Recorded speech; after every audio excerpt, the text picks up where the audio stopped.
नमस्ते। आज बात करेंगे अकेले रहने के नुकसान की।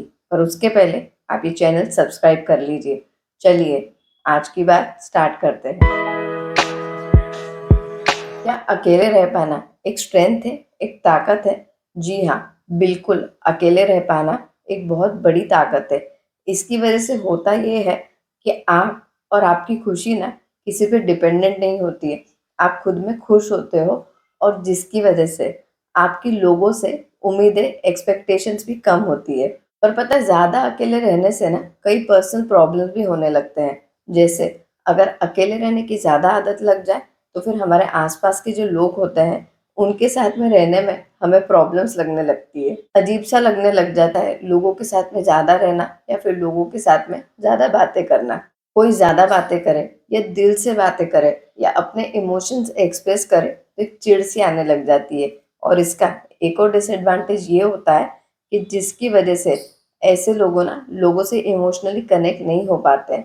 उल्टा लोगों के इमोशंस की ना कदर करना भी बंद कर देते हैं। उन्हें बड़ा हेवी लगने लगता है किसी से इमोशंस शेयर करना, किसी के इमोशंस सुनना, और खुद के इमोशंस तो शेयर करने की उनकी इच्छा ही नहीं होती है, जिसकी वजह से ऐसे लोगों को रिलेशनशिप में बहुत प्रॉब्लम होते हैं। देखिए, अकेले रहना आना चाहिए, ये वाकई में ज़रूरी है।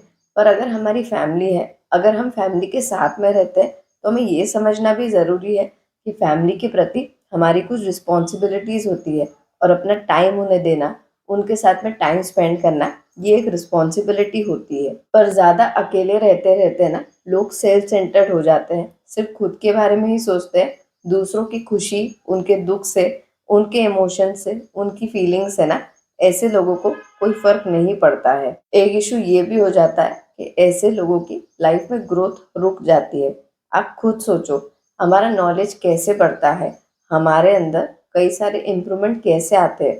लोगों से इंटरैक्ट करके, लोगों से बातें करके, लोगों के एक्सपीरियंस सुन के, लोगों के एक्सपीरियंस से कुछ ना कुछ सीख के। पर जो लोग अकेले ज़्यादा रहते हैं, दूसरे लोगों से इंटरैक्शन कम रखते हैं ना, उन लोगों के लिए सबसे बड़ा चैलेंज ये होता है कि उनका जो एक्सपीरियंस होता है ना, उसके अलावा कोई एक्सपीरियंस उन्हें नहीं पता होते हैं, जिसकी वजह से वो कोई नई चीज़ ना सीख ही नहीं पाते हैं। ऐसे लोग अकेले रहते हुए बहुत बुक्स पढ़ने लगते हैं, वीडियोस देखने लगते हैं, खुद को इम्प्रूव करने के लिए एक्टिविटीज़ करने लगते हैं खुद से, जो कि अच्छी बात है। पर इन सब में होता ये है कि ये सारा जो नॉलेज होता है ना, ये बुकिश नॉलेज होता है। प्रैक्टिकल वर्ल्ड में, रियल लाइफ में इसका इम्प्लीमेंटेशन इतना ईज़िली नहीं हो पाता है। इंसान के एक्सपीरियंस अलग होते हैं और जो बुक पढ़ के हमने नॉलेज लिया होता है, वो एक्सपीरियंस अलग होता है।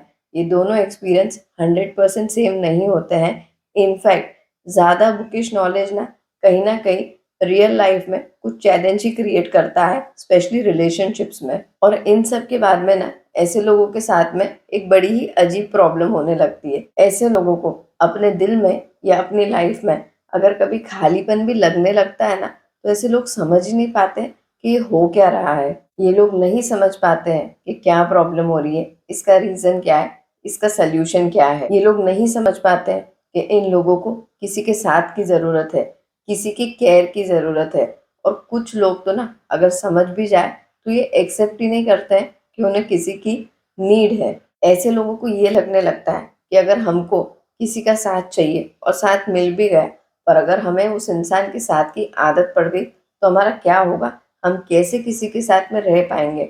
और इन सब चीज़ों को सोच-सोच के ही ना अगर इच्छा भी होती है कि किसी से इमोशन शेयर करें, किसी के साथ में बॉन्ड बनाएँ, तब भी ये लोग नहीं बनाते हैं। ये लोग फिर भी यही प्रेफ़र करते हैं कि हम अकेले ही रहेंगे। ये लोग रिलेशन से डरते हैं। रिलेशनशिप चाहते तो हैं, पर रिलेशनशिप के साथ में जो रिस्पॉन्सिबिलिटीज़ आती है ना, वो इन्हें बर्दाश्त नहीं होती है।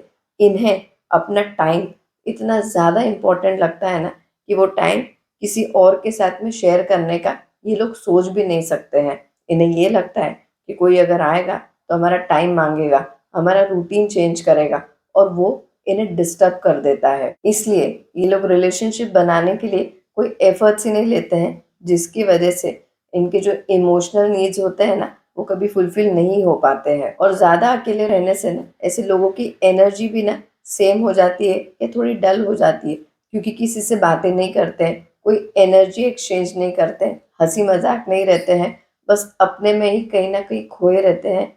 इसकी वजह से इनकी लाइफ़ में एक परमानेंट बोर्डम आ जाता है। वो सुकून समझते हैं, पर वो सुकून नहीं होता है, वो इनकी लाइफ़ का एक बोर्डम होता है, जिसे ये तोड़ना तो चाहते हैं, पर लोगों को दिखाने के लिए ये कहते हैं कि हम अपने आप में काफ़ी हैं, हम सुकून से जी रहे हैं, हमें किसी और के साथ की ज़रूरत नहीं है।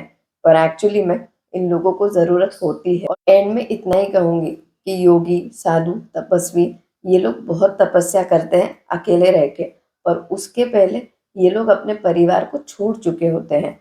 अगर आप फैमिली के साथ में रहते हो, अगर आपकी फैमिली है, रिलेशनशिप्स है और उसके बाद में भी अगर आप इतना अकेला रहना पसंद करोगे ना, तो आपकी लाइफ में पीस नहीं रहेगा और आपकी फैमिली लाइफ भी अच्छी नहीं होगी, आपके रिलेशनशिप्स अच्छे नहीं होंगे।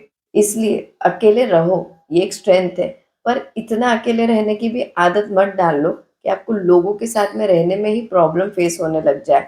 अकेले रहो, अकेले रहना एन्जॉय करो, पर खुद को इतना फ्लेक्सिबल ज़रूर रखो कि आप अकेले हो तो भी खुश हो और जब लोगों के साथ में हो तो वो टाइम एन्जॉय कर रहे हो, उसमें भी खुशी ढूँढ रहे हो। इससे आपकी लाइफ़ ना कंप्लीट लाइफ़ हो जाएगी कि जहाँ पे आप अकेले भी स्ट्रॉन्ग रहोगे और उसके साथ-साथ में आपको अपने लोगों का सपोर्ट भी मिलेगा। इसलिए अकेले रहना भी एन्जॉय करो और फैमिली के साथ में रहना भी एन्जॉय करो। लोगों से रिश्ते बनाओ, दोस्तियाँ रखो। इससे ना आपकी लाइफ़ में पीस भी रहेगा और एक एक्साइटमेंट भी हमेशा बना रहेगा। अगर आपको भी मेरी तरह लाइफ़ और रिलेशनशिप के एक्सपीरियंस के बारे में पढ़ना अच्छा लगता है, तो आप मेरी बुक लाइफ सिम्प्लीफाइड अमेज़न या फ्लिपकार्ट से ऑर्डर करके पढ़ सकते हैं। आई होप आपको आज का वीडियो यूज़फुल लगा होगा। मैं सीए गरिमा सोनी आपसे इजाज़त चाहती हूँ। आप खुश रहिए, अपना और अपनी फैमिली का बहुत ध्यान रखिए। जय हिंद।